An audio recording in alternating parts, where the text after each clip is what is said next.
Hey everybody, welcome back to the Hollow Knight Marauders podcast. I'm AJ, joined here by my Bombad SM33 partner in crime. I don't know. Yeah. Jim the Jedi. Jamie, how you doing? Hello. Doing well. Doing well. Fantastic. Yeah. Yeah, doing Bombad.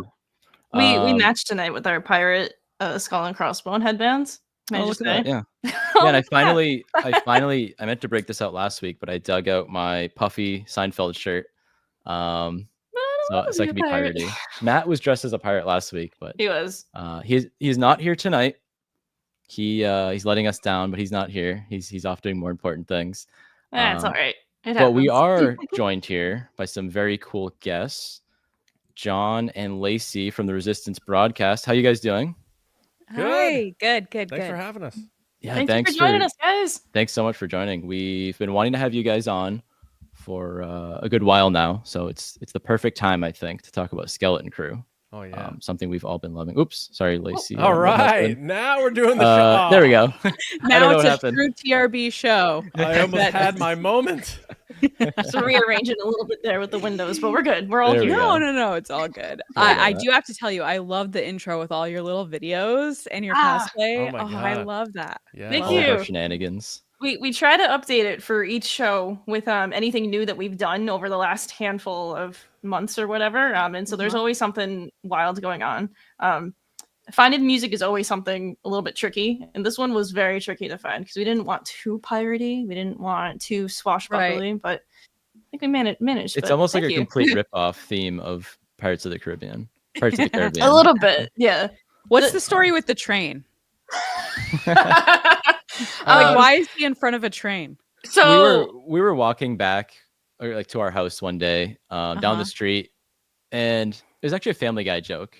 I don't know how well you guys know Family Guy. For further context as well, for anyone who might not know, we live in the greater Boston area. So the train in question is one of the commuter rail trains for the MBTA, the subway in Boston.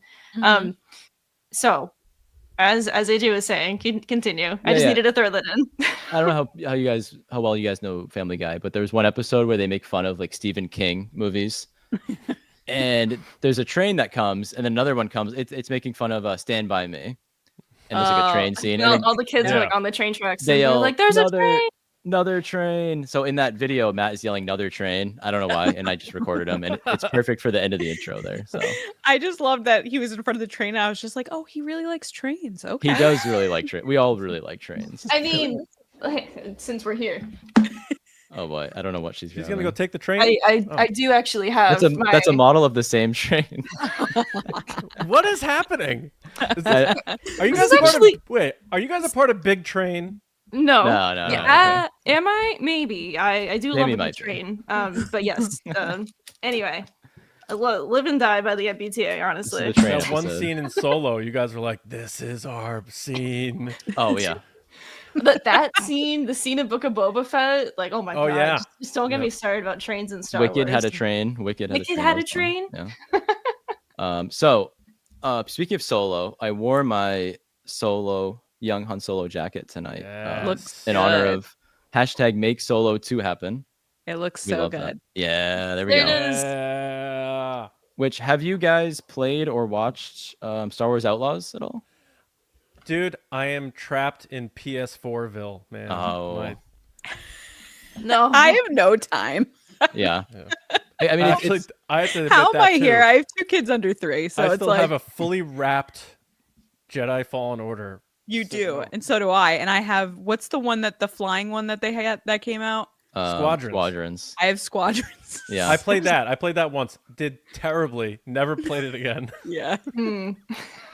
But yeah, I mean, Outlaws is essentially Solo 2 right now. It's the closest we're going to get for now. I know, man. That's what people told me, and I was like, please don't tell me that this is it. I went back to that tweet John Kasdan posted, like the only time he ever used Make Solo 2 happen.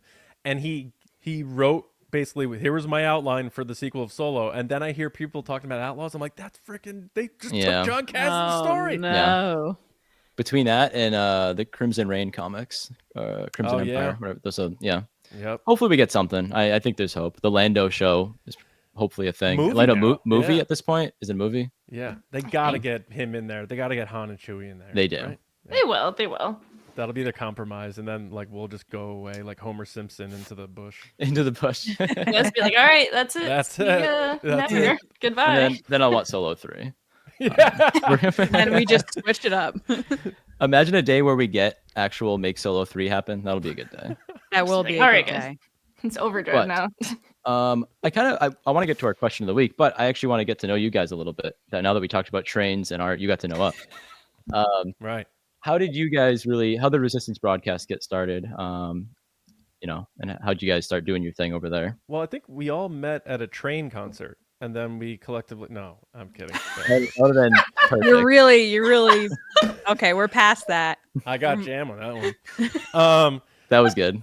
So how did it get?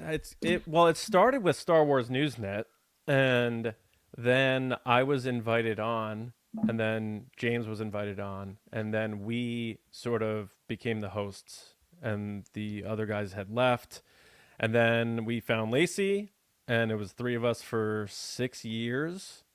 Lacey and I, when we first, I'll let Lacey tell the story better. I'll let her tell how we met and all that. But 6 years, and then we've been carrying on once James left earlier this year. So we have 730 episodes of just TRB. We got the Mando fan show, and then we just launched a palate cleanser podcast that we call it Nerdy and Nice, where we talk about Superman and all the other nerdy stuff that we love outside of Star Wars. That's awesome. But yeah, Lacey, you're better at telling how we met and didn't really know a certain aspect of how close we were. But Oh yeah, so I used to work for some Comic-Con companies, and we were looking for ad space on Star Wars Newsnet for John Boyega, who was coming to a show.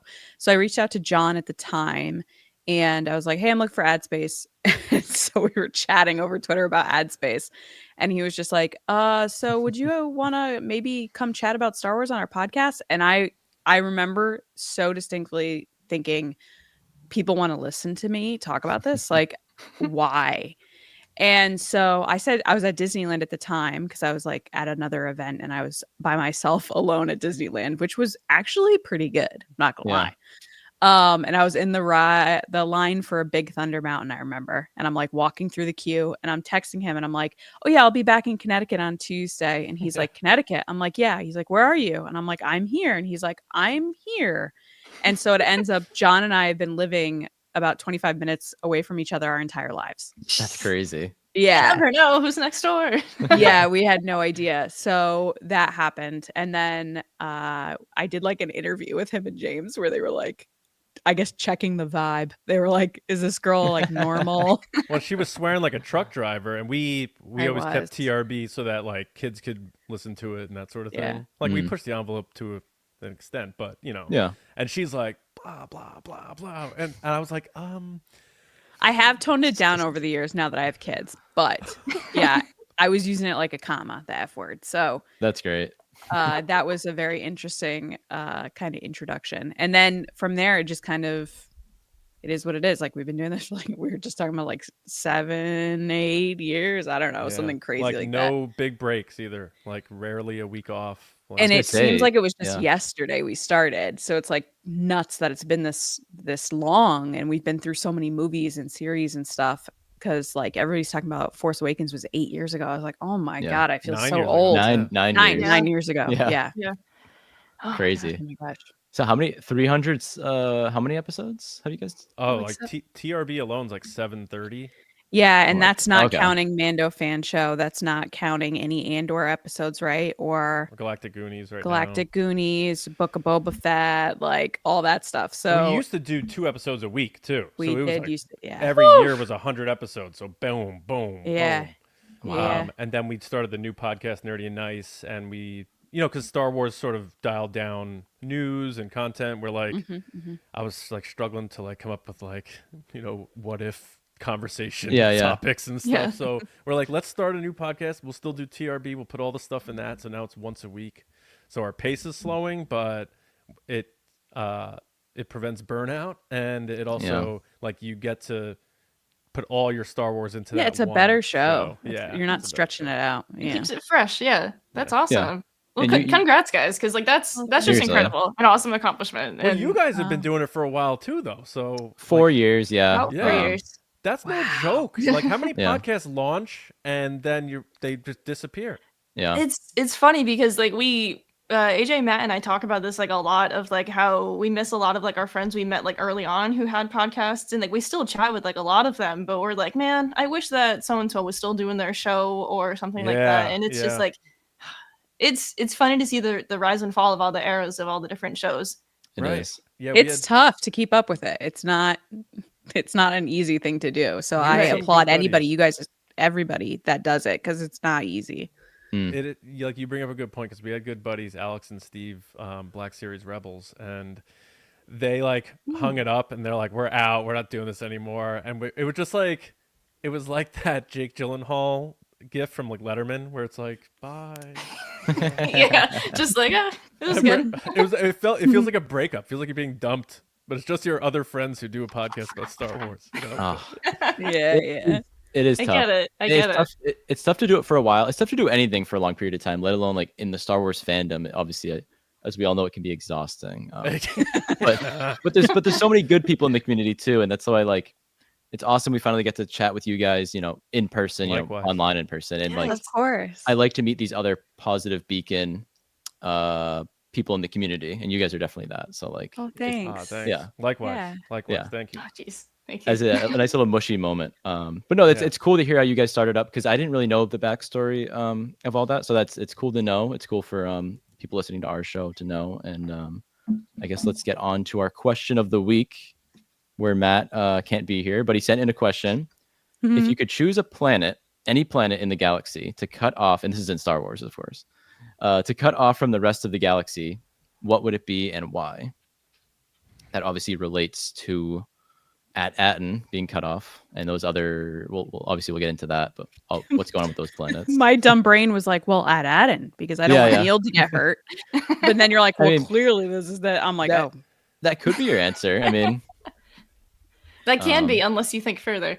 I thought about. Oh, go ahead, John. Well, I was just gonna say Naboo, just because I was thinking of like, what's the most natural, full nature looking planet that has like everything that you can do, and I'm like, man, Naboo, like, if Naboo was left alone, like that is paradise. That is the place. That was where I was sort of leaning with that It'd be answer. paradise. Right on. That's a great answer. It would also solve so many of the galaxy's problems if everyone who is from there just stayed there. I Yeah. agree. I agree. Yep. Sheevy babes. that's I would that's the say- other angle of it, right? Like, Yeah. what? I don't know. Yeah, what were we gonna say, Jamie? My answer is really stupid because it was the first thing I came up with. But I would pick, to isolate from the rest of the galaxy, I would pick Hoth. Just let it freeze over. That's it. Just let it stay as is. Let it stay, let it freeze over. Done. What if the rebels somehow got there? I mean, maybe they would have been all right. True. And if they somehow stayed there, if they could find it in your, if it was hidden. But Yeah. no, Naboo's a great answer. I have a quick aside I want to pitch to you guys, and it's really nerdy, but I was watching Empire with my son for the first time the other day. And first of all, Lacey, I didn't even tell you this because I forgot because I was so traumatized. When the moment happened, he goes, that's true, actually. That's true. I have a book that says that. And I was like, Oh. he has that stupid Darth Vader and Son book. Oh, No. I didn't know if there was like a golden book, Empire Strikes Back or something. But yeah, But- that makes sense. I think I've ruined that for Daisy too, my daughter, because we have a poster of Force Awakens in our living room, and she goes in and she looks at it and she goes, "That's Darth Vader's grandson." And I'm like, Yeah, that's a and you're big like, problem. Big problem. yeah, she's not wrong. But I think we need to redeem Admiral Ozul because he gets choked out for flying too close to the system, but they already sent the probe droids, and that's what tipped off them that they were there. So True. I don't know if he had to kill him. He did maybe make a mistake, but Vader ordered the probe droids to search.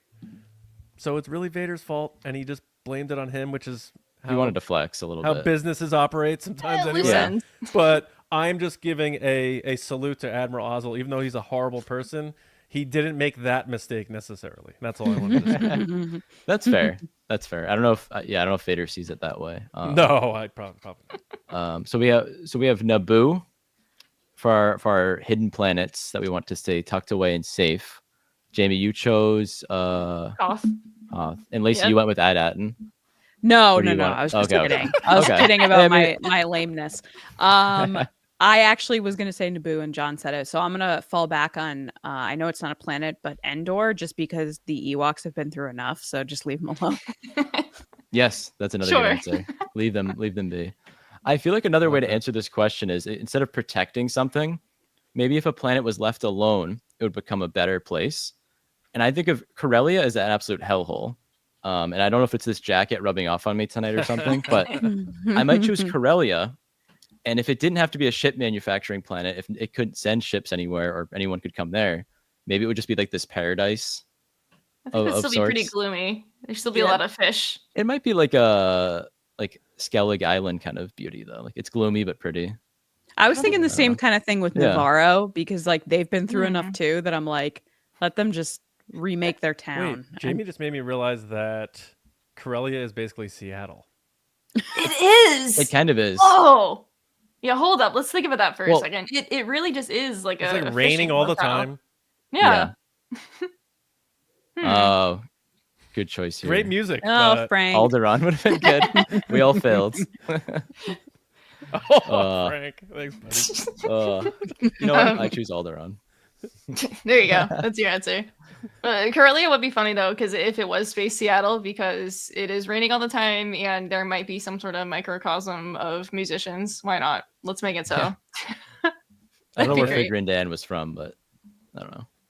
He's the Kurt Cobain of of Star Wars. Corellia grunge. I don't know. Looking like. Rest in peace, Figure and Dawn. Yeah, I don't know. Oh. Too soon.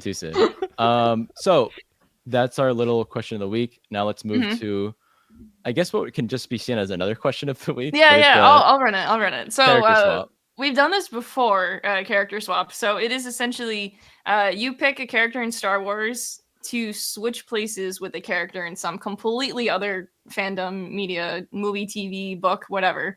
And they switch places. And this is always a funny one because you never know what we're gonna get. And we're gonna try to do it more on the show. So I'll ask our guests, either John or Lacey, do you guys have your character swapped ready? Yes, I'm going to put Yoda in the spot of Dumbledore in Harry Potter, Okay. Beautiful. That's spot on. because I think he's a good teacher. He's very wise. He could teach, about magic, so to speak, the Force. And then also, he probably would not die when faced with Snape. Like, he'd be like, no, not doing that. And he'd do the backflip over, and then Snape would just die. And then he'd take out Voldemort, and it would be a completely different story. So I'm going to say Yoda instead of Dumbledore. Wait, you have Snape flipping over the computer chair like Palpatine? Is that what you're talking about? No, No, like no. in the tower where Snape Oh, yes. And he then does like a whoop whoop. Oh on the yeah. flip side, Okay. imagine Dumbledore on Dagobah being absolutely insane talking to Luke. Oh, yes. That would be. Oh, man. Did you use the Force? Yes. Just like that. Oh, that's a really good one. That's nice. Mm. Yeah, Am John, I what up? do you got? Yeah. I pick Jabba the Hutt is Tony Soprano. Oh, we've been on a huge Beautiful. Sopranos kick recently too, with the anniversary this year. That's beautiful. Recently, we watched a bunch of videos last night again. Yeah, It's like, very- yeah, that's recently. This whole year. Yeah. I've forgotten so much of The Sopranos that I'm probably due for a rewatch anyway. Mm. But That would be a really iconic sequence of events. Yeah. Jabba getting therapy. Just imagine that. Does he Dr. still Melfi's speak just like sitting Huttese? there like, Or is he? Yeah. Should he? Huttese with like a Jersey accent? Yeah. There we go. Yeah. beautiful. And then Tony in Return of the Jedi, just sitting on the throne, just hey, it's 3PO. It's my busy season. Yeah, exactly. I'll be at the Bing. Yeah. I'll be at the Bing. Jabba's palace would just be the Bing. The Bing, yeah. Basically, kind of is. Actually, we're on to something Not here. far off. Oh my god. That's great. Those are two phenomenal answers. Great thanks, character man. swaps. Jamie, what do you have? You want me to go? Okay. Sure.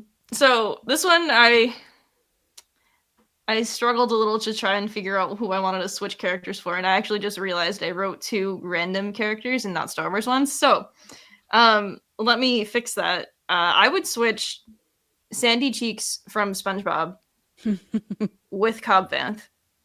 Oh my god. Hey, that's pretty good too. She'd be a very good Marshal, okay? And she could take on Cad Bane at a duel. I have to Yep. look up which one Sandy is. Oh, The squirrel. The Sandy's squirrel. Sandy's the squirrel yeah. From Texas. Texas. Yeah. But then on the flip side, though, imagine like Cobb Vanth just like with the entire cast of SpongeBob, just like in the Krusty Krab, just giving everyone the side eye, like, Yeah. How did I okay." get here? Literally, Think it through. They're like, yeah.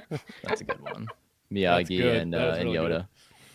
I think I'm gonna go. It's Christmas time. It's the holiday time.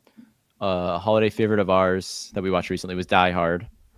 I'm gonna go John McClane and Jod from Skeleton Crew. I was. Gonna I be understood that reference. I Yeah. just watched Die Hard. Really? Okay. Really? Uh-huh. First Oh time. my gosh. I mean, I watched it before that, but I wasn't really paying attention. This time, like, I actually watched it. Okay. So Yeah. It's great. I mean, it's oh, filmed masterfully. It's funny. It's also great action. It's a good one, and it's a Christmas Yeah. movie. Mm-hmm. I don't care what anybody says. No, Although I think agree with that. It came out in like July of 80 whatever. Was it 88 or 88, They should I have think. leaned into the Christmas stuff. yeah. But yeah, we That's a got good John pick. McClane leading these kids in Skeleton Crew. Beefing with SM-33, and we get Jod saving everyone in Nakatomi Tower.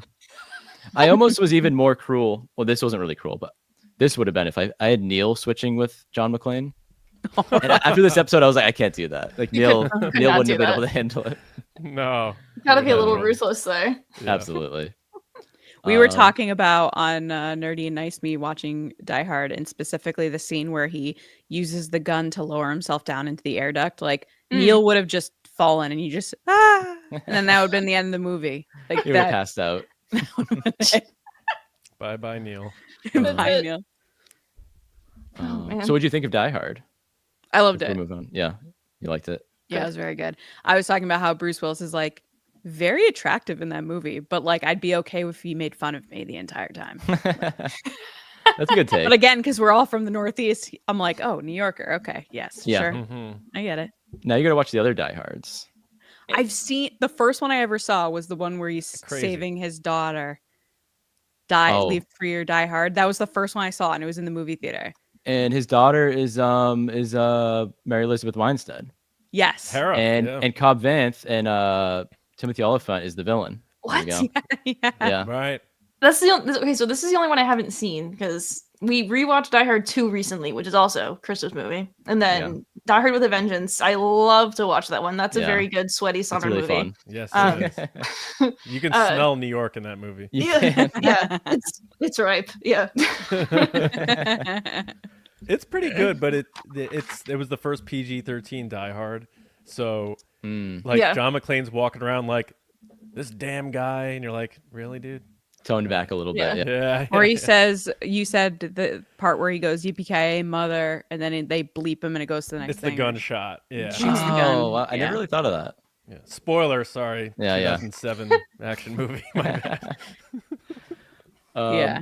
But with all that, great character swaps. Everyone gets an A+, I think. It was very Yay. good. I made up for Ad and woohoo. Yeah. That was still a good answer. It's the planet that got shielded Caught off, you so, off guard. Yeah. Yeah.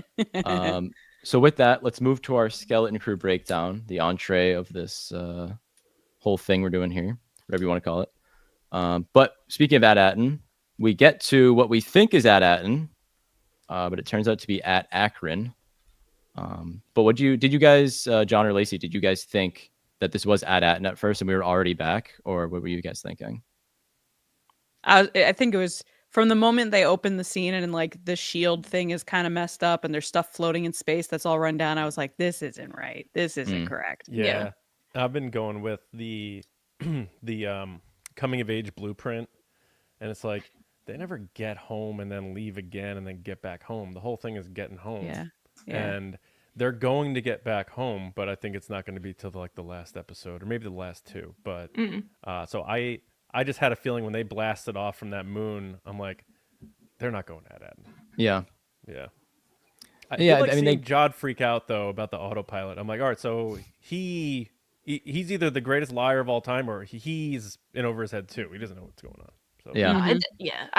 I agree. I think he's definitely in way over his head because this entire episode he was like, yeah, I don't even care anymore, and then it quickly turned into actually I think I do care a little bit. Yeah. And it's been this entire ride the entire time. Yeah. But I have a lot to say about Jod that I guess we'll get to later in this episode. Conversations. But yeah, it was weird because it was like it's no way they're back, but it showed the planet and I was like, wait, is it? But then we see the satellites, which I thought they were like asteroids at first or whatever, but there's the satellites or whatever we were calling them. Yeah, and they're all like skeletons of their former selves. Yeah. I don't know why I said it like that. But and with like the green like haze in the background too. It felt like it was the shield that was keeping it like protected and it was broken down, so the stuff was still kind of hazing around, but like they were able to get through the barrier so quickly. I was like, this clearly isn't it because they're not allowed to get into the barrier. Exactly. Yeah. So it's like all those planets seem to have been established.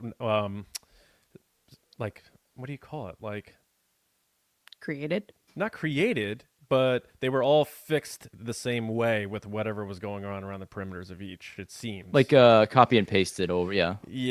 They all received the same the same starter kit, and then they were like, all right, you're gonna do it exactly like this, and build your houses just like this, and do this entire barrier. So the IKEA of planets. Literally. Planets. Are either of you guys big fans of Fallout at all? Or, you know of it?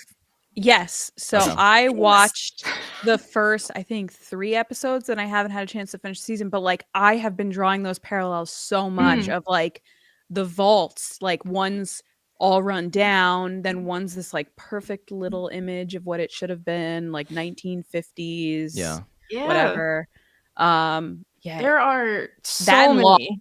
Is like I've been drawing a lot of parallels between those. Both of those things I've watched in the past year, so it just was like fresh in my brain. Yeah.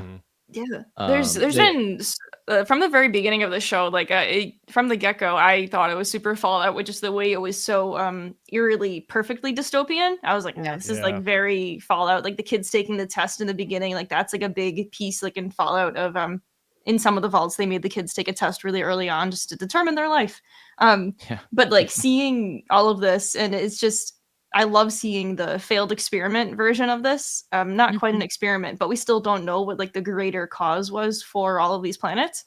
And it's very cool to see like the copy and paste going wrong and seeing all of these kids like experience the feeling of they've been here before, but they really haven't at the same time. And I love how there's like a split second of like the kids literally being like, wait, were we gone for like 1,000 years? Like what happened? Right. They all like believed it for a second and then we're like, no, there's no way. Yeah. It reminded me also of from episode 1 of Divergent, which is a YA novel that then turned into a movie with Shailene Woodley. Yeah. Where each kid grows up and they're in this like dystopian Chicago. And when they get to a certain age, they take a test, which then determines what faction they go into, whether it's like truth or honesty or whatever it is, like Dauntless, which is like the crazy wacky parkour people. Like it's just very much like the pressure is on kids to decide their life at like 10 years old or 16 years old or whatever it is. I remember the first few episodes, I was like, oh, that feels like that. And then this episode, even more so, because I was like, oh, then you realize the reason things are the way they are on At-Attin is because everything was going wrong everywhere else. I mean, like, I feel like they may not have even known that, though. So since like At-Attin was like so isolated, that was the only one where everything actually worked the way that they planned. And everywhere else, it was the outside forces, who knows, or maybe internally. Of the absolute destruction of everything else. Yeah. Which, Jamie, I know you had some stuff to say on like this apocalypse type setting. Yeah, I mean, I saw some kinda- other people have some cool takes on it, which I kind of thought at first too. They go to that first house, and they're like, "Oh, wait, this isn't right. Like we're not home. This tree's too tall." Right. yeah. And Even I know like Molly at Star Wars Explained said it was like the upside down or something. I saw some people say that, and it's like yeah. that was kind of a Yeah. cool thought. But The moment they like all like walk out of the ship, they're in this like deserted playground, and I Yeah. literally like looked at you, AJ, and I was just like, it looks like Chernobyl. It looks like that like stereotypical photo you see of like the abandoned playground with the Ferris wheel in the background. and it's Terminator just, 2. like, Yeah. yes, Chernobyl definitely like something's wrong here. Like, Yeah. don't go any further. And they're like, let's go explore. And you're like, don't do that. Yeah. Wim's like walking around, like swinging the stick around, and everyone else is just terrified. Like Yeah. it was very cool. Like the vibe was off immediately, and everyone knew it, but they still had like the enthusiasm to go and be like, "Oh well, maybe it's okay." yeah, Right. Yeah. it was very Terminator like. That's a good point, John. Even just like when they got back to their little camp eventually, it felt like in Terminator, when they get back to the camp, the family's living there, they get raided and all that. It was very similar. Yeah. That's a good point. Yeah. Mhm. Yeah. Yeah. And just seeing the burnt, like in Terminator, when the Judgment Day happens and you see the playground stuff just like getting absolutely torched, and then I see the playground in this, I'm like, man, what has this place seen? Oh Yeah. my God. The creepy sound design of him pushing that little merry-go-round. It's like, Oh, Yeah, it That's was. always spooky. yeah. very, very. Yeah. I like how feel the playground. Oh, go ahead. Oh, I was just gonna say, I feel like this is all like they are showing us more, but it's creating more questions for me. Like Yeah. I'm taking my shots at guesses, but I don't know what this could be anything. Yeah. Yeah, like This- this. Go ahead. This episode was like very interesting too, because I kept saying to Jamie, I was like, this was probably my least favorite of the 4, but this feels like there's the most to chew on in this episode. Because the first 3 were just super fun, adventure, that's what we're expecting. And then this one's like, wait, it gives us a lot of questions of what's going on here. It's funny that you like made the statement of this is my least favorite so far, because this is the only one as well we immediately rewatched. Like we watched it 2 times in a row because we're like, wait a second, I still have a lot to like think about I this entire agree. thing. Yeah, I like going into our show last night. I think I even told you, Lacey, I was like, I don't know how good I feel about talking about this episode, because there's just so much to wrap your head around, and like trying to read between the lines in certain areas, and it just fires every single sensor in your brain of speculation. And Yeah. it was a tough one, where to your point, AJ, like the other ones were like pretty linear in terms of what was going on, and there was so much other direct stuff that you can talk about and embrace. And this one was like, no, like it's going to be pretty dystopian, and you got to pay attention to the people on this one. Yeah, this was one of those episodes that because we rank ours out of 10, I gave it like a 6.5. I didn't give it a higher score that usually comes from me. It wasn't my favorite episode of the ones we've seen so far, but I feel like I'm going to appreciate this episode once the season is over, because it just asks so many questions, and like there's so many different pieces that don't fit yet, that you have to go back and get another piece in the puzzle. Yeah. That for me, I was like, I don't know, this didn't sit right with me, but there are glimmers of like wonderful moments. I think Jod shined in this. I know everybody's talking about Neil. Jod is my favorite character of this show. Jude Law is killing it. They were talking about how much he's making per episode. I was like, pay him whatever he wants, because he is doing such a good job. Like, I don't think I've laughed so hard at Star Wars than when he's like, just shoot me. Yeah, that was amazing. I laughed so hard. I went back and watched it like 3 times. I was like cracking up. I love it. That's going to be a huge GIF and meme. Like, It's already everywhere. It's already there. It's my favorite reaction like out there right now. I've already used it like out of context, like at work. Like no one like knows. It's just no one knows it's for like a new Star Wars show, but they can tell just like oh my god, I have to do this. And so it's just like it's a perfect universal reaction image already. It's just the acceptance of like just shoot me. You're just You know what? so exhausted. You're just This like, might as well end just it. happen. Yeah. But there's so many different pieces, like the supervisor tower and that big gun that she shows Neil so clearly, like, hey, remember this gun, guys? It's gonna come back. Neil's gonna shoot this gun at some point on another planet. I loved that because like she goes out of her way to show that, and they're like, oh, it's on top of the school, so this is just like home. So whenever they get home, it's definitely gonna be, guys, I know where the really big gun is, and it's like a manhole cover that he's like, Neil's basically gonna be like Dusty in Stranger Things. Dustin. Yeah, he's gonna know. Yes, how it all works out. Like he's the little runt, but he is very smarter Dustin-like. than everybody. Ultimately, Yeah, He's a fan favorite. Super like Dustin. Now that you point it out, that's really funny. Yeah. Oh, Neil. I'm just thinking about that now. I didn't think about that. They're definitely gonna bring back that big gun on That's a At-Attin good with call. something. Yeah. they're just very obvious in this show, which I love because I love when it's right in front of your face, where they like show you something for like 5 seconds. They're like, this thing's happening. Remember, as long as I joked about it last night. Yeah. As long as Neil doesn't shoot down Carson Teva, like blow him out of the sky. Oh my God! Stop saying that. I don't think they would make him accidentally do that. Poor Paul. Do we think we see Carson biggest Teva? heel turn in the history of Star Wars. I would literally disown anything that has to do with that happen. That'd be a tragedy. They can't do that after building Neil up so much and so beloved. They can't. No, they can't. Neil's do that. like, John I'm the Favreau would never let supervisor. No, It was John me. Favreau would never let that It was me all happen. along. No way. I'm just kidding around. Something you you just guys- like. Oh, go ahead, Oh, sorry. AJ. We're really on the stepping on We- each other's we- toes tonight. I literally both have like the same like outline, and we're like, oh, so let's get Yeah, back yeah. to it. So I was gonna say like we meet the Troiks finally. So we meet like the first faction, and then this like World War II type scene happens where they're hiding in the bus with the mirror. But what did you guys think of the Troiks and Hana when they first showed up? Very French. Yes, she was very French. I love French accents though, so I was like, Mm. she could just please keep talking. I love hearing them. Oh yeah. But yeah, it was interesting to me just because as Star Wars fans, we know British people are usually bad, Americans are good, and then you have the French that are like off to the side in their own war, apparently, with children. Yeah. That's like Ryloth. Now we have these guys. They all have French accents for some reason. So Oh, yeah. Very Good interesting.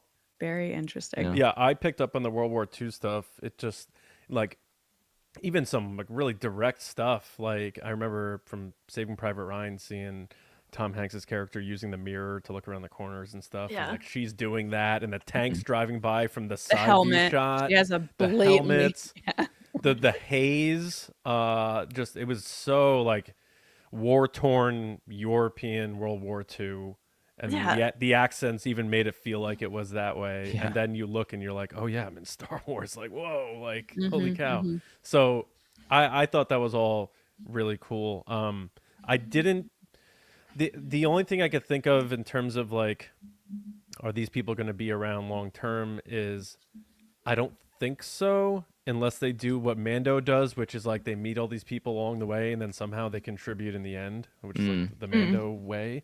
But I think it was just important to have Neil meet her and they both learn something from one another. And she Yeah. toughens him up a little bit and he makes her realize that war isn't the only way. And He wouldn't have hit SM-33 at the end if she didn't give him Right. the little boost to do it. exactly. Right. Yeah. Yeah. I mean, the thing for the kids obviously is they're all on their mini self-discovery journeys and just like the friends they meet along the way and whatnot. And it was just very cool to see Neil learning a bit more about just straight up standing up for himself and standing up for his friends. And then on the flip side, seeing Hana just learn a little bit more compassion. And it's not just all about Right. the fight. Kindness, yeah. Yeah, because like she goes out of her way to just walk by his side when he's clearly terrified. Mm. Yeah, that was sweet. And then the whole thing, the whole exchange is just like first love type of thing for Neil, and he like inches closer to her and Yeah. he's all shy and stuff, and then she kisses him and she does her little flip because she's like nervous too, clearly. Like it was just this really sweet thing, and the fact that they were both able to take something new perspective because they've been trapped on their own planets forever. They haven't experienced people beyond them, like their existence. And they had this like really quick learning experience, and we saw it work out for Neil. We'll see what happens with Hana, but she's sort of foreshadowing that if she's the future leader, there's other paths she may consider taking. So Neil's doing a big thing without even realizing it, just because he likes this girl and she's helping him get through this tough time. I did love how Neil, when he was walking, though, to go be on the front line, he was basically saying the things that us as viewers were saying, like, hey, this is like a really bad idea. Like, why are we the ones that are going, like, who decided on this? It felt like it was him speaking to the writer, which was very kind of comical to me. Like, he was just like, why are you making me the person that does this right now? Chris Like, this Ford, is a very what bad are you idea. doing? Put the pen down. I loved That's how it felt. his little reassurance the entire way of just talking out his thoughts, and everyone is around him just like, oh my god, Neil, we all know, just chill. I loved all of that, but that scene is just interesting too, because Hado's father, the general there, is like, yeah, we value our children are the future and whatnot, but then he very readily just throws these kids on like the front lines. Exactly. Just like, go for it. Or meat shields, yeah. Okay. Yeah, they had an odd dynamic going on there, but that's what happens, I guess, when you're at like an Yeah, eternal it's just, war like that. yeah, we have this like never-ending war between at least two tribes of people on this, and like I feel like At-Attin may have been some sort of internal revolution of what it was, because there's like there's the statue that all the kids see, and Wim calls King No Head or whatever. You don't necessarily see a headless statue unless someone chopped the head off on purpose. That's usually the way that goes. It's usually a dictator reference, like yeah, exactly. Yeah. Maybe it was their supervisor. The Saddam Hussein that's statue, we all saw it. Boom. Right. Oh, yeah. Exactly. Yeah. That's actually what popped in my head. But I'm curious if the supervisor is one supervisor per planet. Like, I have more supervisor questions than anything else. It's like, why are they in that tower? Why is everything on it? You know, every supervisor tower has the same coordinates. And it's like, is it someone or is it not? Is it like Lost, where no one's really manning anything? They just kind of left these people to figure it out. I want to know how long it was going on this planet too, because the barrier has been destroyed, and like we do see like a lot of Imperial type goods with like the Mudtrooper helmets and whatnot. But I think that maybe that can just be because the general of the Troik says something like, oh, we do some off-world trade, so like people do arrive to trade, but I feel like no one is actually going anywhere. So I guess my broader question is, how long do you think that At-Attin has like been at war with itself at this point? Molly brought up last night on our Galactic Goonies episode that she read from StarWars.com, and they have like the episode recap. They had said decades, that this planet was in this fight for decades. So that really opens it up. I mean, decades, you're talking what, prequels? Yeah, we're talking prequels? I'm really bad at the Star Wars least, yeah. timeline. Are we talking like just a couple decades, like pre-Empire / beginning of the Empire? Like that kind of goes with our question each week too, of what Old Republic are they talking about? Are they talking about the Old Republic, High Republic, prequel Republic? I agree with that, because I don't know why, but early on, maybe it was when they were talking about the Dataries, or I always called them Dataries because of Liam Neeson in Phantom Menace. The first person who ever said it in Star Wars. Oh yeah, he said Dataries, so it's like stuck in my head that way. But I can't help but think of that line from Tarkin in A New Hope when he's like, the last remnants of the Old Republic have been swept away. And it's like, so I think he's talking about the Republic they just unseated. I take it as prequel Republic. Yeah, I think so too. Because then you have Republic, and then you have New Republic, which they very specifically do not say New Republic, who's currently in power. They say Republic. And also, like, you got to be careful, because everyone's waiting for them to do canon Old Republic. And if you start by giving the clean slate of the Old Republic to somebody, and you're like, but wait, this show used this, so you can't do that, they're gonna be like, you gotta be kidding me already. Like, so I don't know if you all agree, but I think also prequel era Republic, like pre-Empire Republic. That's kind of how I've been feeling. I know Matt, was it last week, he thought it was the old, I think he was on team no Republic, team Old Republic.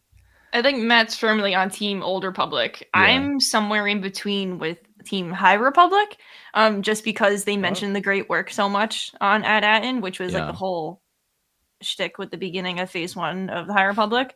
But I can totally see how it could be prequel Republic as well. I don't really think it is. I still feel like it's High Republic. Which is like, I mean, High Republic and they're pretty similar republics. They kind of just carried into one another. There wasn't like a conflict in between, really. There was, but not really. But then this would tie also to Acolyte in a way, because you're talking about same. A little bit. Yeah. I mean, there's like the bit about they call the planets, the lost planets, like the ancient or the jewels of the old republic. And I thought that was super interesting last week. And then this week we got almost all of the names of the planets. And they're as like silly as can be, right? We have like Akron and like oh my god, Ariza. What was another funny one? I can't remember what Adakota. I got him here because I was like, these are my notes from last night. I'm like, we're having Alex and Molly on. I'm like, I'm not knowing these freaking planets. You gotta have your stuff in order. So meanwhile, I was like, I don't know, they're planets. They're like, what are they? They all start with at Akota, at Aravan, at Arisia, at Akron, at A2. I think is the one Jod said, and then At-Attin, yeah. So there's 6, I at least. believe so, yeah. They're missing one. Oh, there's 7? Yeah, I mean, 7? I think they said there was 7 jewels of the Old Republic. That was on Kim's map. Interesting. But that's, I mean, we could talk like for 3 hours about all these planets probably, but like, I wonder, to Lacey's point, like, I wonder if there's a supervisor on each planet, and is there someone controlling, like, sending info down to what they want on these planets? If it is like a Fallout vault situation, where they had a supervisor in each vault. If it is a Fallout vault type situation, there's the vaults, there's the overseer in each vault, and they were given a directive and told to report back, and then the world got nuked, and so there was no one to actually report back to. Right. So whoever was probably doing this experiment or controlling these 7 or so worlds is gone. It could have just been the Republic. Gone. It probably and it was something lost in time. And so At-Attin just like lost all of the planets, like lost communication, and then I guess they quietly all just revealed themselves except At-Attin, which is interesting. There definitely seems to be a constant theme of the droids are being played by the actual people in these scenarios. So I can't help but think with like SM-33 and then the droid in Fern's house, then you have these cop droids that are all over At-Attin. Like, did someone piece out and say, don't tell them I've left. I'm here. If anybody asks for this, this is what you repeat back. And these droids GPT planet? Right. It feels then like you have that, these cops AI. that are like, you cannot be over here. You cannot be over here. You cannot go past the barrier. The supervisor says, like, what if the person was just like, hey, always tell them no and just do this until I get back. And then they never got back. So they're listening to like a fake person because these droids are just following protocol. Now that you're saying that, that's very similar to what SM-33 is doing.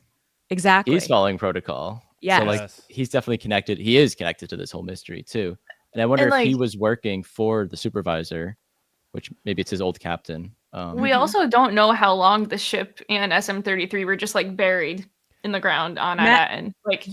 Like John brought that up about how like unsure he was that it was buried, right? I looked at that ship as like that ship was buried on purpose in that spot. It didn't crash there. Like a ship doesn't crash into a side of a mountain, but just the door happens to be available on the outside. Like I think that thing was parked there. I think SM-33 was programmed to kill anybody who found it, and that's why that program went into place. That's why he left the droid there. And I think it's possible that his captain is whoever this supervisor is. And that's why the code for At-Attin is wiped out, because he didn't want any other pirates or whoever was on the trail to get to the riches and the dataries that were on At-Attin. So maybe At-Attin is the planet of the 7 that had the particular currency, or it's the only one left that wasn't war-torn because its barrier worked, maybe. And he's like, I got to get there and take over. And I wonder why they wouldn't just destroy SM-33 then. I mean, of course, he was holding the door button. Right. He was Okay. frozen on the door lever. So when the kids came in and they were messing around with him, he pulled the door lever down and then the thing went down and then And he went was off. there. Okay. Yeah. Yeah, you're right. Okay. I feel like if someone was in there and was like, don't leave, shut the door behind me, don't move from the spot, like he just powered down and was still had He his just hand did on the that. door. Yeah. Like Good hold the call. door, Hodor type Yeah. situation. Wow. Literally. Oh my god. That's interesting. But I want to talk a little bit about Jod. Like the planet stuff is super interesting. Maybe we come back to it in a little bit or something if we have questions. But Jod, I thought, as Lacey said, he was phenomenal this episode. Jude Law has been a great casting for Star Wars. I love him so much. But Jod last episode was he's kind of following like a Han Solo arc, which makes sense. But last episode he was very slimy, very sketchy. We didn't trust him fully. And all of a sudden, this episode, he's like the dad figure, like the big brother figure. He loves these guys, and he's going out of his way to help them. And maybe he still has something up his sleeve. Maybe he held on a couple of those credits or something, and we'll find out. But he seems to have come around very quickly. I don't know how you guys feel about that. I think that he's got other motives still, and that's not to say that he doesn't care for these kids and want them to be okay and out of danger. But from the beginning of the episode where he's like past episodes, he's surprised to even hear At-Attin. He doesn't think it exists. Then Kim's like, oh no, they exist. And so then he shows up at this planet and he's like, oh my God, this actually exists. At-Attin. They're like, get out of the cockpit. No adults. He's like in shock. And so now his wheels are turning. He's like, I just need to play the long game here to get to the treasure. I'm going to help them. They're going to help me. I need them to get to the treasure. So there is a motive there. I think ultimately throughout the series, we're going to see him pull a Mando where he might turn them in and then turn around and go get them or something like that, like Mando did with Grogu. But I do think there's going to be a moment where he chooses the treasure over them.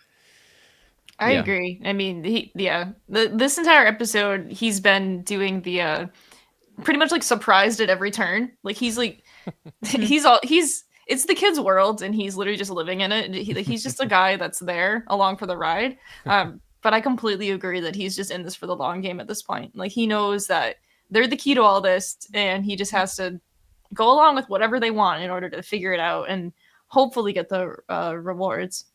Yeah. I'm going back to the blueprint. Like these stories have happy endings for the kids, always. Yeah. And they're going to go on this coming of age, personal growth, and we're already seeing it happen. And like, this isn't a Han Solo Beckett situation where we needed Han to become jaded and selfish because people screwed him over. Like, this guy he's falling in love with these kids. He doesn't realize it, but he is, the same way Han fell in love with Luke and Leia. He's like, he got his treasure, and then he's like, I gotta go back. I do care about them. And like, he's going through the same thing. And you don't give us moments like when he trades the Eopies for the kids, and have the music swell the way it does there. And by the way, you guys talked to Mick Giacchino. I haven't had a chance to check that out, but that's really cool. That was congratulations. That's awesome. Thank you. Thank you. But when that music swells in that very Giacchino way, that hits me right in the chest, and he goes, those four, the little ones, I'm like, this guy's not turning on these kids in the show. Like, he may flirt with it a very little bit. That's why I said with Mando. Mando gives him up, but then immediately regrets it and is like, Exactly. And I think ultimately he's their father figure, and that's what's going on here. And I think, we heard John Watts and Chris Ford talk about, we have ideas for a second season. It would take place probably in a few years because obviously the kids are going to get older. So there's no concrete thing in Star Wars. We saw what just happened with Acolyte. I know the show was made before that, but I think this show was made as a bookended beginning and end story. And I don't think with 4 episodes left, you're going to take this guy, turn him on them, turn that back around, do the Mando cameo with Bryce Dallas Howard. We all know is probably coming in episode 6, and then put a bow on the whole story. I think he's going through this path because every time, I said this last night, but it seems like every time Jod isn't in an opportunity to think ahead on what he wants to say or do, when he's in a moment of panic or high stress, is when you see the real guy. And that's when they were leaving the moon being chased by the X-Wings, and he goes, I'm alone too. I'm just like you guys. Like, I'm like, that's exactly who that real person is right there. And we just saw a little glimpse of it. So Yeah. I think he's on his own path of finding that found family, and that Star Wars always does, and they're gonna grow together. Yeah. That is a great point. I think that like one thing about like Jude as well is like we don't know his full backstory at all. We barely know anything at this point. Yeah. And Someone pointed out that everything that happens to him is off screen, and I'm like, it is. it is. Hmm. No, it really is. Every time there's something that goes on, like there's in one of the last episodes, when he goes he to rescue escapes. SM-33, Yeah. when he goes to rescue SM-33, he literally talks to the Alfred Molina there, and then he's like, "Oh, let's go call the guards," and then it just cuts to his escape, and it's like, "So what was that conversation?" True. Or the just shoot me Just shoot me. transition. Then he's what do you fine. guys? Do you guys think that that's legit his story, or do you guys So- suspect? That's a really good question. I don't think so. I think so- he did something else. I think that he went into it of let's actually try to strike a deal, but I think that there's a hot chance that he may have killed everyone or tried to or shoot his way out of there. But Yeah. I don't know at the same time. Because it's funny when the kids call him out for using the money, because he immediately is just like, you know what? I can't lie to them. Yes, I used your money. Like it's just But like then such a he also moment. pauses, so it seems like Yeah. he maybe didn't. Yeah, Like it's something else weird. happened. So- 'cause, like, he's facing with his back to them, and they're like, "Did you use it?" And he like pauses. He's like, "Yes, I did." And to me, I'm like, "No, you didn't." So what Yeah. did he do? Yeah, so Yeah. it's He this kept bigger... the credits for himself, said he gave them to them, Yeah. and he did something else. Jedi mind trick. I don't know if he can do that, but that's it. Why? Like that's the other thing about Jude. Like we're talking about him, but this guy can use the Force. So like, what is up? What's going on there? I don't know. Next wanna- episode, he's gonna shake his coat off, and those credits are gonna fall out, and the kids are gonna see him. You lied to us. Yeah, Yeah. totally. Yeah. I have seen some theories online that people think he might be a Padawan, Yeah. Okay. Order 66 Padawan that like was just That like, well, I'm out. That'd be cool. That'd be a I cool like route. that. They're Turned just- pirate. There was a almost throwaway line from him in the very beginning of when they first step on the planet. He's like, "Oh, it smells and like it tastes ashy. Yeah, it's just like my home planet." Hmm. Excuse me, like what Right. is like? Does he What mean that planet is it? seriously, or does he mean it just like joking around? Like I don't know. Yeah. Also, we totally glossed over the fact that Neil was walking around and just complaining about like the smoke and the exhaust, and he's like, "Guys, my trunk, it's very hard to breathe." Sneezing. He was wheezing. Yeah. Just like Oh the my God. hard breathing in the background. Speaking of smells, Matt would be very upset if I didn't mention this, but we posted a little video. We were gonna play it on here, but it was too long. It's too long. Matt made a little thing to share, but we get the Eopies, and we here at Holonet Marauders love episode 1. We're celebrating the Phantom 25th. Menace. Yep, Phantom Menace. Thanks. Ever thanks for hear of it? clarifying. Because they're Cult talking about classic. Skeleton No, Crew. I I know. didn't know if you're like, oh, Skeleton Crew episode 1, which we loved, but That's- we're talking about That's a fair episode point. 1, The Phantom Menace. So continue. The other one with the Eopies. So we always laugh. We had a nice time at Chicago Celebration in our Airbnb watching Phantom Menace. We had a good laugh over the big Eopie fart. I remember. Nice. That's how the podcast was created. It really was actually. so- That's not an exaggeration. I didn't notice this, but if you listen closely when they show the Eopies at the camp, if you listen close, one of the Eopies, or maybe several of them, they let loose. One of them farts. So Matt Yep. had to point that out to us. We went back and rewound. We heard it. You he was have to very be he was very actively happy. listening for it.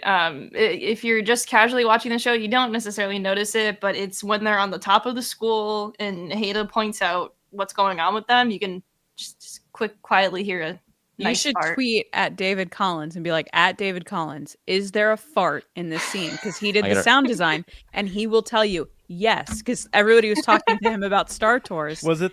and he I'm was like, writing I that did down. put Star Tours little like the ding dong Star Tours. Yes. He used that for their school bus. So you should literally tweet at him being like, Write "Look, that down. Write is that there a down. fart here?" Was it After the this, same I'll fart? do it. I Oh, think yeah. so. Oh yeah. Same It has noise. to have She been. goes, "Oh yeah." Like I've been not. Matt literally sent us a full like 2-minute video last night about his like love the fact that this happened, and AJ and I are watching this last night at like midnight, and we're like, This this is is like the beautiful. most heart. Tag David Collins. Be like, yo, is Most this fart heartfelt legit? video. Fart Binge. watch. Fart Watch 2024. Specifically EOP fart watch. Yes. So I don't Anyway. know if you guys noticed that in the episode, but I did not. I But That- did. I that thought of happened. it when I saw them. I was Yeah. like, Yeah. that would be so funny if they did do this.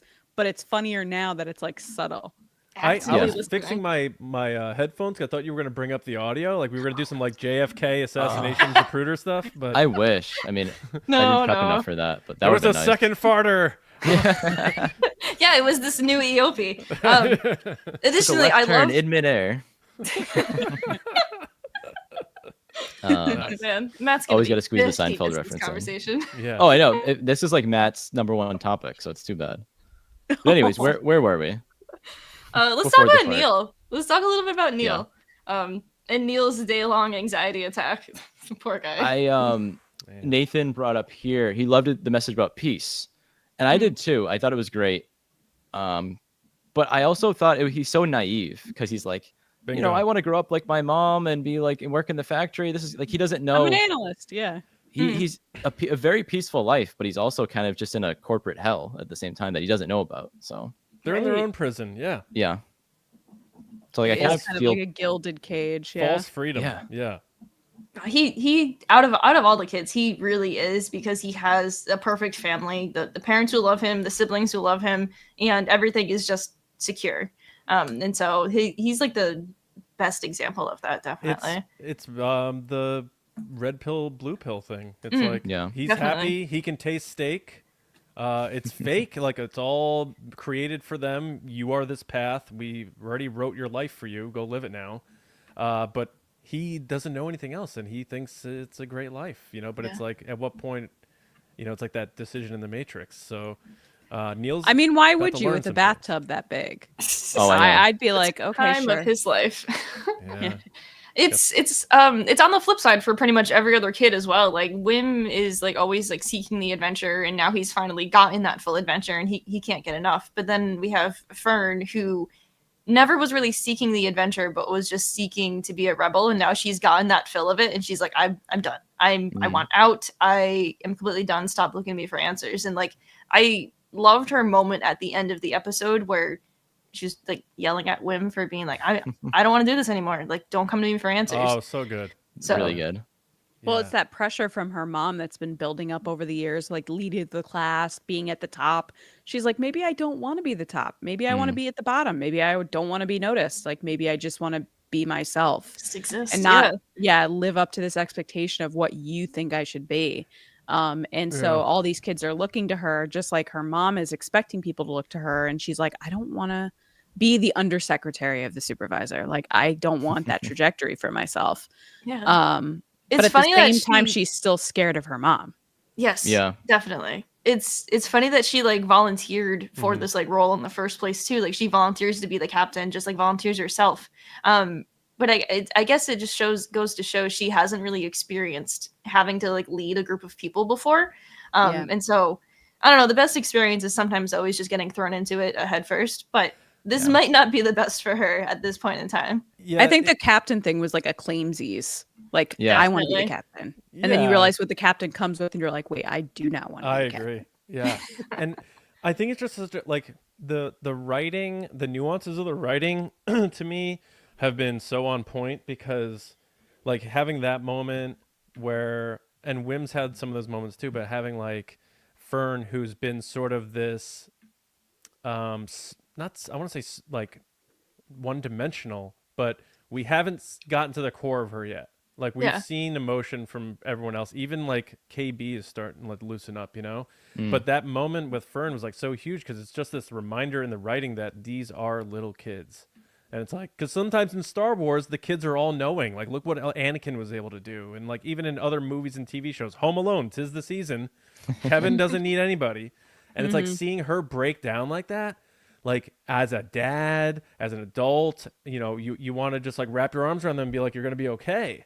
And seeing Wim as a even younger kid try to do that for her, it's like this episode wasn't the most exciting. It's probably not going to be the one people are like, hey, if you've never seen Skeleton Crew, watch this episode.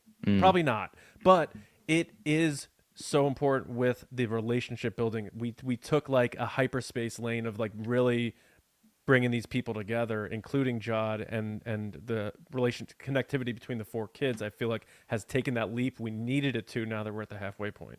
Yeah. Well, the moment that Fern realizes Jod came back for them and she wasn't on her own, like she looked like she wanted to break down. Like Yeah. she looked like, I want to be a little girl. I don't want to be what I'm being forced to be. Yeah. Like if Neil didn't jump ahead of her to hug Jod immediately, she probably would have like seconds later.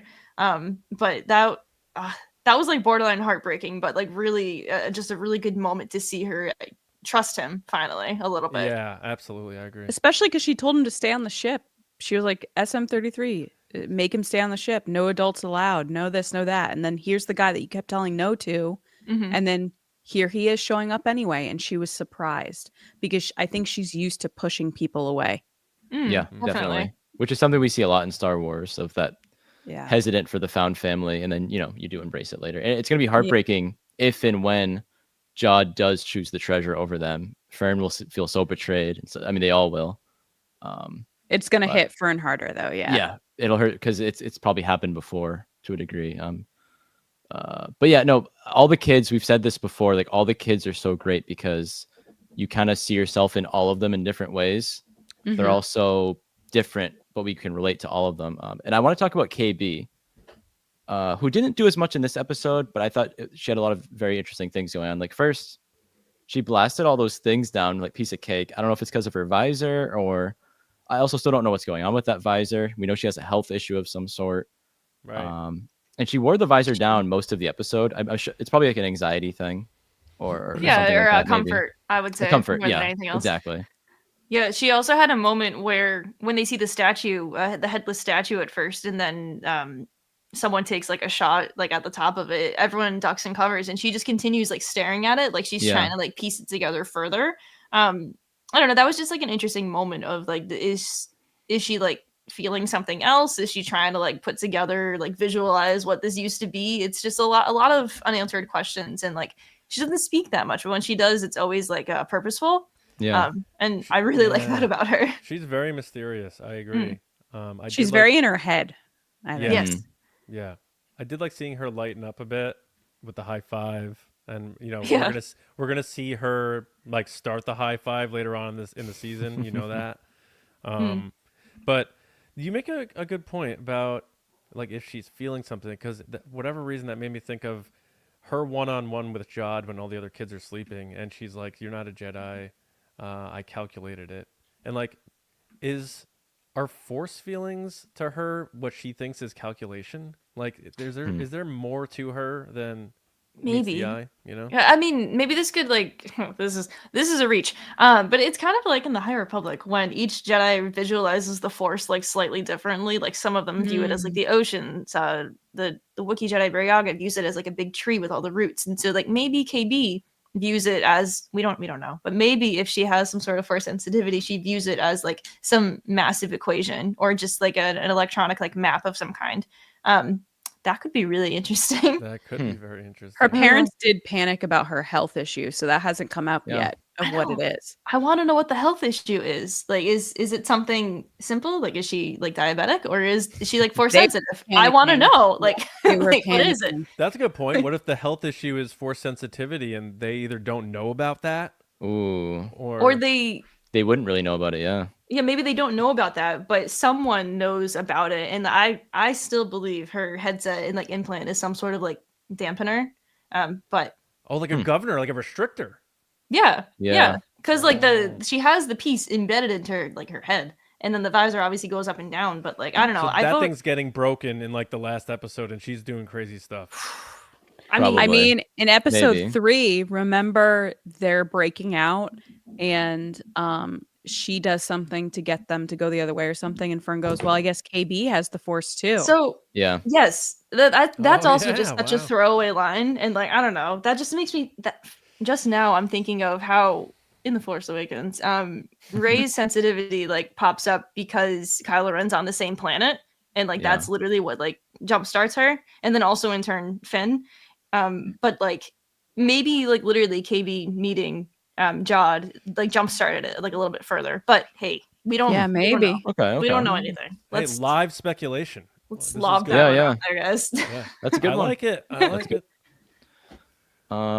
I feel like we've talked about all the main things we wanted to talk about in this episode. Jamie, I didn't know if you wanted I was gonna say SM33 is probably the Yes. only thing we didn't talk about. Yeah, Right, and his- SM33 is the and last bit. his crazy, Fern getting through to him. You remembering her droid thing from episode 1, I think it was. Yeah. Which does the droid Mhm. override, which was a cool callback from a few episodes ago. SM33 does start to remember what's going on, and then he goes into beast mode and wants to rip all their limbs off, and Neil saves the day, which is a nice full And circle then- moment for him. And then he passes out.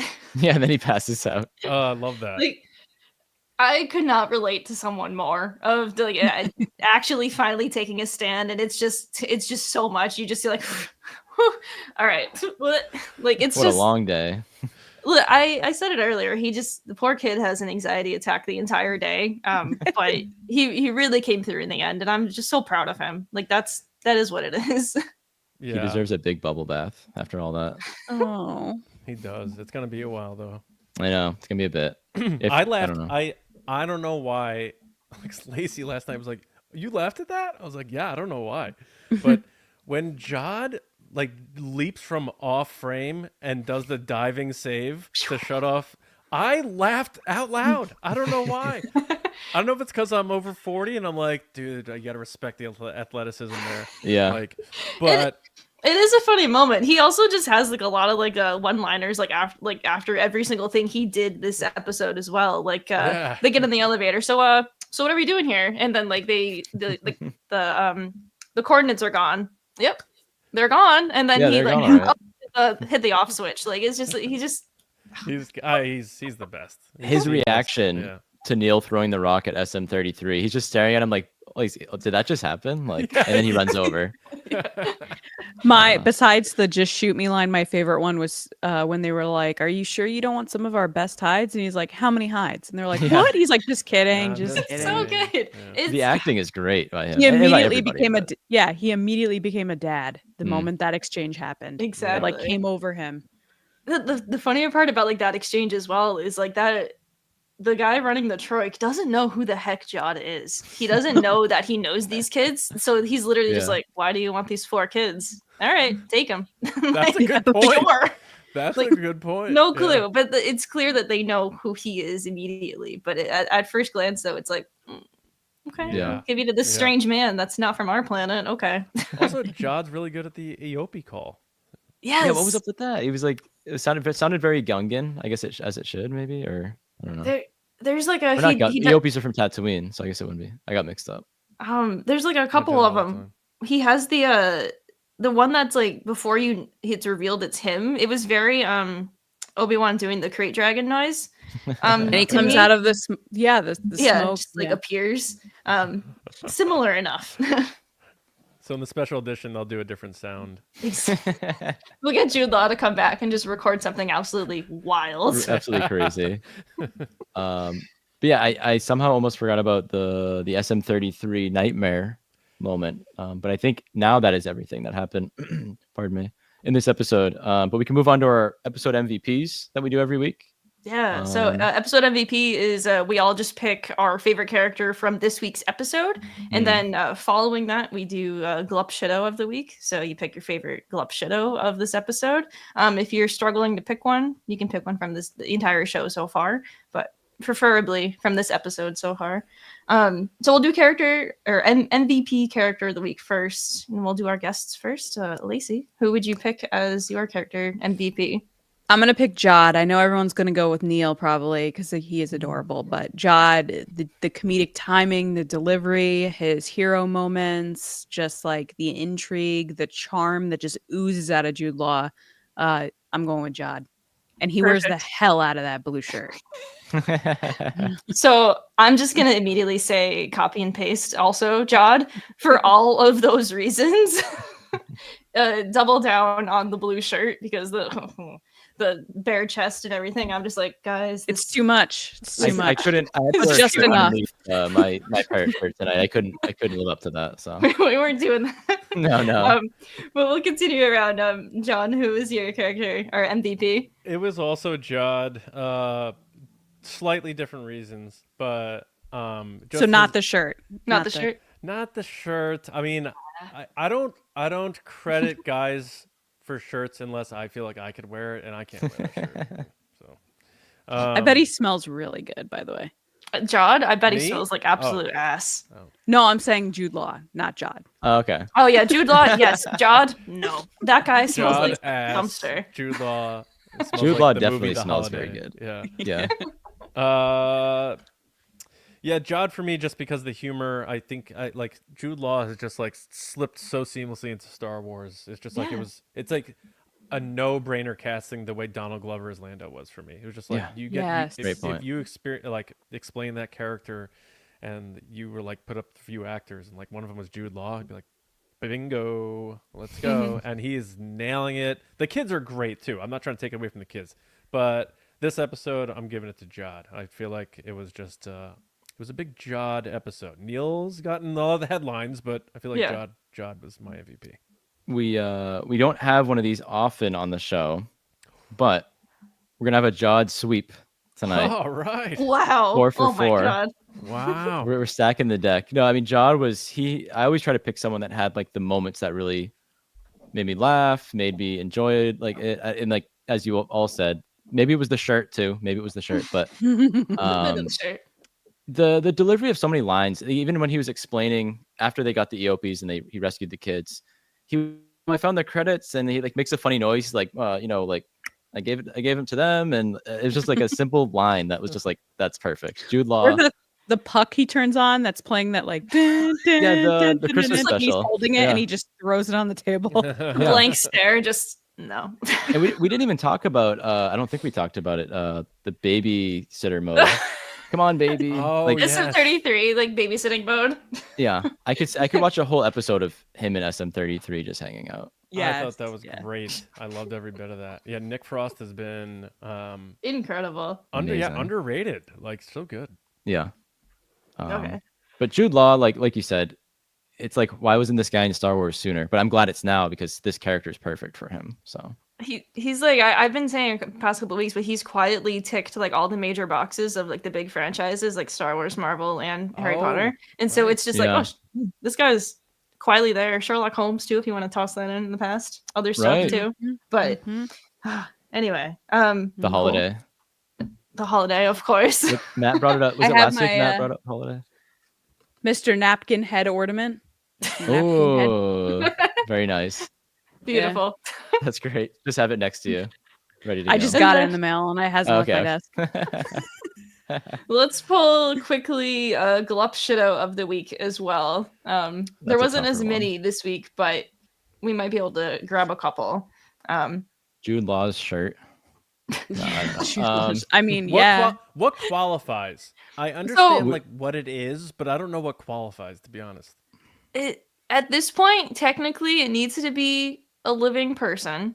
In the past, I have done background inanimate character. objects. Depending I'm on doing what it Jude is. Law's shirt. That But- wins for me. In some circumstances, we would allow the inanimate objects. So Jude Law's shirt, yes. It was so front and center in this episode. It was that nice blue, which reminds me of Yeah. Lando. Just I'm going with that. It It was got nice. like grimier as the episode went along. It was good. But I'm okay with it. I'm all right with it. I don't know what I'm choosing for this. There was a guy in either. one of the Troiks. He had like a crazy like World War II gas mask on in the background behind like the Mm. dad or whatever you want to call him. What was his Yeah. name? General Strix. Okay, very nice.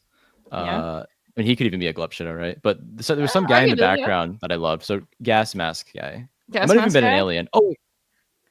Never mind. Maybe it's yours. I don't want to steal yours. No, it's do not. it. Come on, let's go. Okay. There was an Ithorian driving the tank for the Hittans or whatever they're called, like the huge tank. He's just peeking around, looking. Like, if you guys were gonna take I him, mean, I'm he's the sorry. right guy for the job. Yeah, he was great. Just looking everywhere. Yeah, he's like Dino in the Flintstones. Head goes up. Thorian tank driver. I love that. There we go. Mine would be the random Troika warrior that's walking behind the kids while they're whispering to each other, and he's like, "If you're gonna be talking about desertion is grounds for like execution. We're You gonna know that, shoot you." right?" Getting Like, shot. Yeah. and they're like, "Wait, I love that." Just like, this guy's like, "Oh my god." Ooh, this is a crime right here, or a tragedy, I should say. Colorblind to that shirt color that Jude Law had on. Oh, it's blue. Sorry, Corey. It's a nice shade of blue. It's a nice blue. It's like a Our- periwinkle, honestly.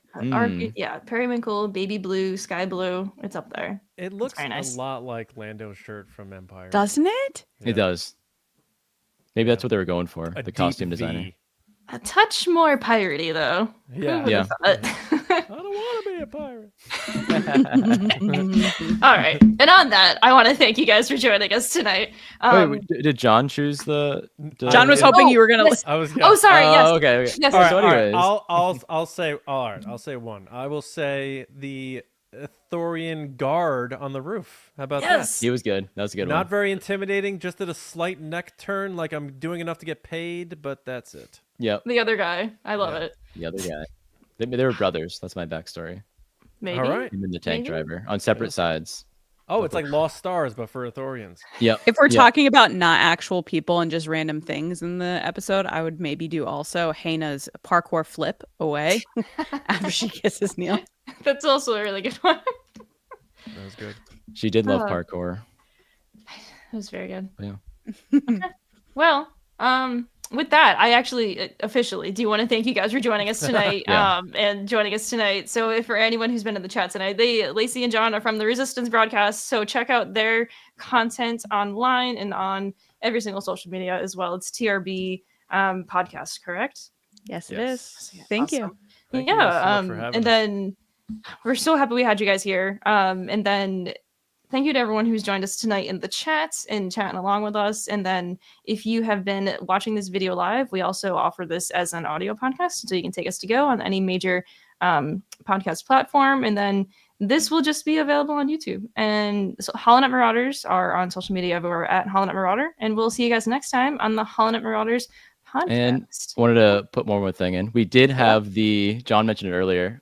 We did have the Mick Giacchino Oh, there he interview is. last week, which was very fun to talk to So him. awesome. That's on our So channel. cool. He did say, I tried to get something out of him. He did say episode 6 was possibly his favorite episode, which, Yes. as you mentioned, was the Bryce Dallas Howard episode. So I'm excited for that one, Doo-doo. even more so. Oh, let's see what happens. Does Mick Giacchino have Ludwig Göransson's phone number? I mean, Probably. probably. Come on, we're gonna hear the woo woo, and we're all gonna lose it. Here he Gosh, comes. I can't wait. But yeah. Perfect. Thank you guys so much for joining us, and we'll catch you guys next week for more Skeleton Crew coverage. See you guys.